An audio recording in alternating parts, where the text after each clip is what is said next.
AI as co-intelligence, AI with humans in mind first. What does this all mean, and how do we go about embracing this technology in a way that puts people first, that doesn't just blindly chase dollars, pound signs and profits, but in a way that actually puts people first? This is exactly what we're going to talk about today. Hey, I'm Colin Scotland. Welcome to the Thrive and Serve podcast, where we explore how being our truest expression of self and leveraging AI powerfully amplifies our impact. So take a deep breath with me.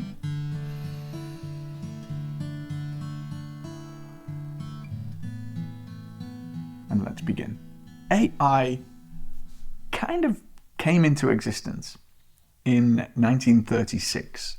A guy called Alan Turing, the grandfather of computers, he coined a phrase called the universal machine. And he had an idea that machines may one day become these things that can be human-like and help us in our journey. Sometime later in 1956, there was the Dartmouth Conference, and this is where artificial intelligence actually became a field, and lots of time and energy was put into this type of computing, of creating artificial intelligence that is non-human. Our fascination with this began in medieval times almost, when they would create automatas. So clockmakers would create little machines that could move and mimic human movement. And it was a fascination that has stayed with us throughout eternity.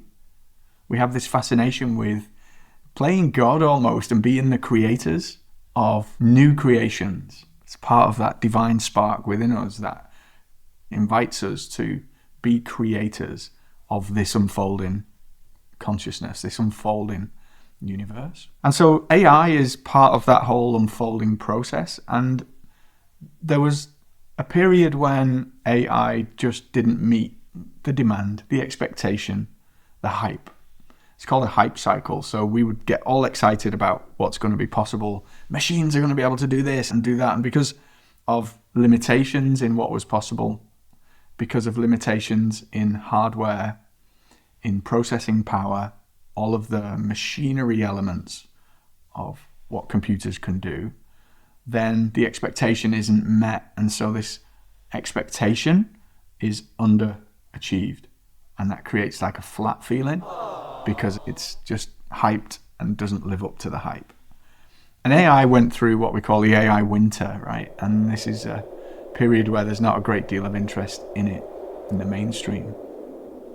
There are many stepping stones that led to where we are today, but ultimately it was the bursting into the world of what we call generative AI. This is AI's ability to generate human-like text that everybody began to sit up and take notice. And this is why AI is on everybody's lips right now, because of generative AI. AI has actually been a thing since the 1950s. It's been in our smartphones and our home devices like Alexa for a long time. We've already been using AI, but this new generative AI, where we can ask it a question and it gives us a human-like response, is what really has people's eyes lit up, right, with possibility. And herein lies the problem, because those eyes lighting up, when I look at this technology, my eyes light up and I think, how can we use this to serve more people? How can we use this to improve humanity, to elevate humanity? How can we use this to help us to live better lives, to educate our young people better, to give everybody, regardless of age, societal status, money, all of those things, access to everything? How can we level the playing field for all human beings on the planet? AI can do this. I've seen it. I feel it. I know it to be true. So this is where I go. This is where my eyes light up when I explore AI. But that is not the case for a lot of people. A lot, when they see this possibility of AI, their eyes light up with the intention of greed, of dollar signs, of money, of how can I use this AI to slash my expenses in my business, to throw profits through the roof, and to put piles more money into my bank account. And therein lies a fundamental problem in our society, I'm afraid. This is the challenge that we face, and our duty, your duty, if you care about service and you care about people and the humanity in all of this, then it's really important that we consider how we adopt this AI.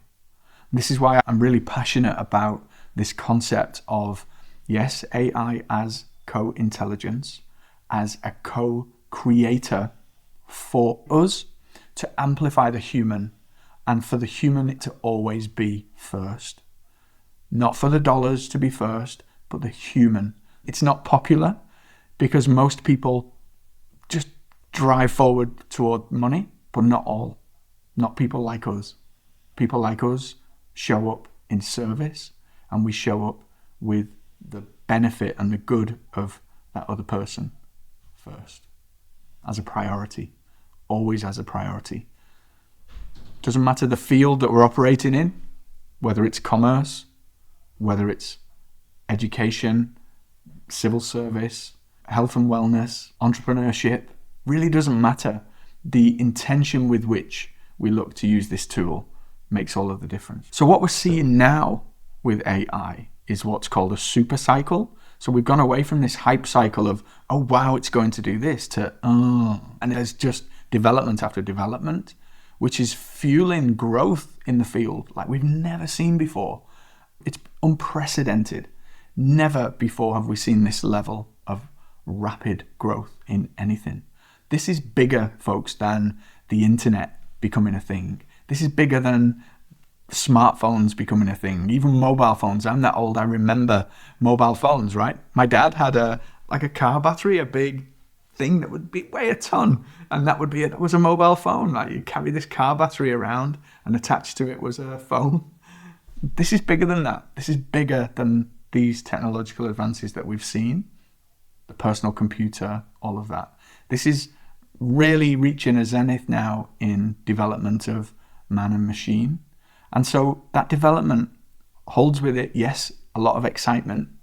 I get excited about this stuff all day, every day. And it also holds with it a responsibility for us to move forward with this technology ethically, with the right intention, and also to create an environment where we can talk about these things openly and freely. And it's important that the control of this software isn't also a mechanism of control for society as a whole. These are important questions. These are important considerations. And ultimately, what can I do, Colin, as an individual? Your intent, your desire to do with this makes all of the difference. I do a lot of workshops, keynotes, and trainings around AI. And one of the first things that really strikes me is most of us now have gone and had a play with ChatGPT, and typically will be, oh, write me an email, create me this, write me that, because it's generative AI, it's generating text. We then take the easy option, the obvious option of having it create content, but there's much more to AI than have it create. That's the do for me approach. And my encouragement to you is to look at the do with me approach. This is what we mean by co-intelligence. Human partnership with the AI is where we make all of the difference. Because now, instead of you saying, do this for me, AI, and you say, do this with me, think about that. You're in the process. You are instructing the AI to say, hey, can you help me think this through? And then can you help me create it? And then can you help me edit it? And now can you help me publish it? All of those things can be done super efficiently and beautifully with AI. And you can still be involved in that process. So if you're looking right now at, oh, how can this just take a load off of me and do it for me? That's actually not the right way to look at this tech. The right way to look at this tech is one that will amplify you, not replace. One that will amplify your creativity, one that will help you to be more innovative, to think better, to be better. This is what I mean by the human first, by how this AI technology can actually amplify who we are and what we do and what we're capable of doing as human beings. This is the beauty of the technology. It always has to be human first. I created an idea of the human AI sandwich, and in our unlimited community, my friend Rob and I, we talk about this a lot. The human AI sandwich is human first. Hey, wouldn't it be great if I could save 10 hours a week by not doing XYZ? Hey, ChatGPT, Claude, Gemini, how might I save 10 hours a day? What can you help me look at the things I'm doing right now where I'm potentially wasting time and I'm not leveraging my time to the best of my ability? There's a beginning process that is nothing like write me an email, create content for me, do my work for me. I'm sitting having another cup of coffee. Hey, there's an element of that. There's an element of time saving, a huge element of time saving, but you're actually missing the point if that's where the focus is.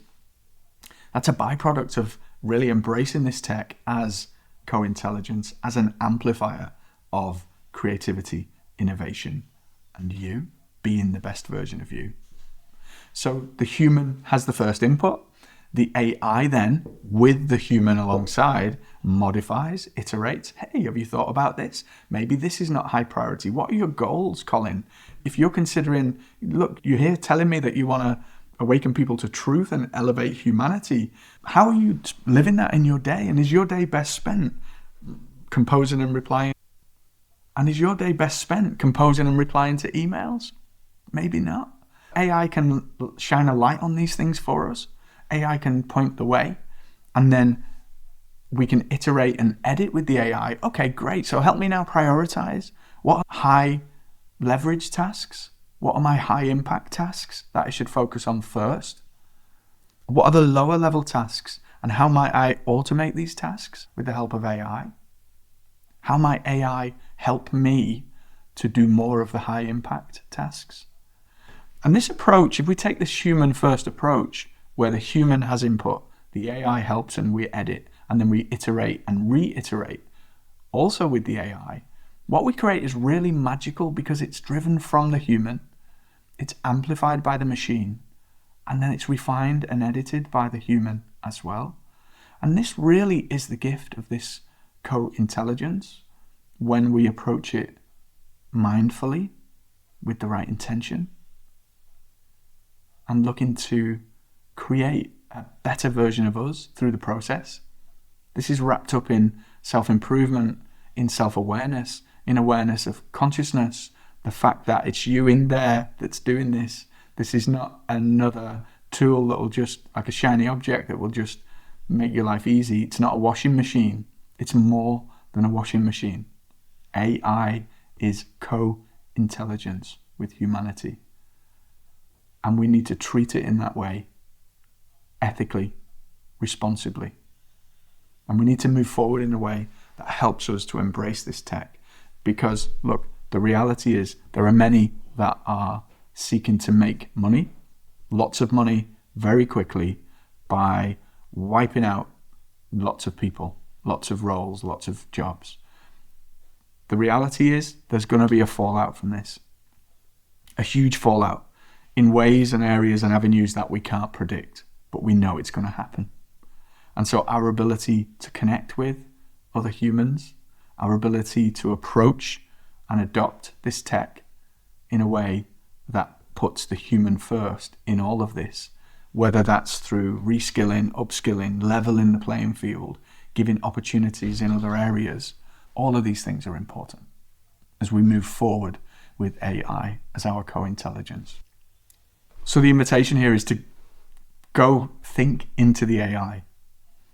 There are prompt engineering things that you can learn and techniques and methodologies, but essentially your ability to think in and with the AI is the starting point.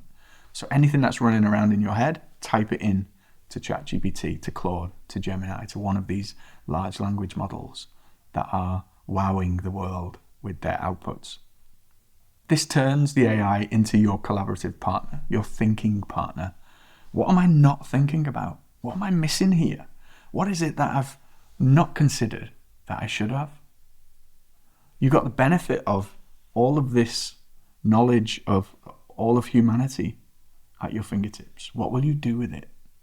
How will you go be a better human with this technology? I look forward to seeing what you co-create with AI. I'm Colin Scotland. This is the Thrive and Serve podcast. I hope you found this content helpful. If you did, please subscribe and share it with someone who needs to hear it.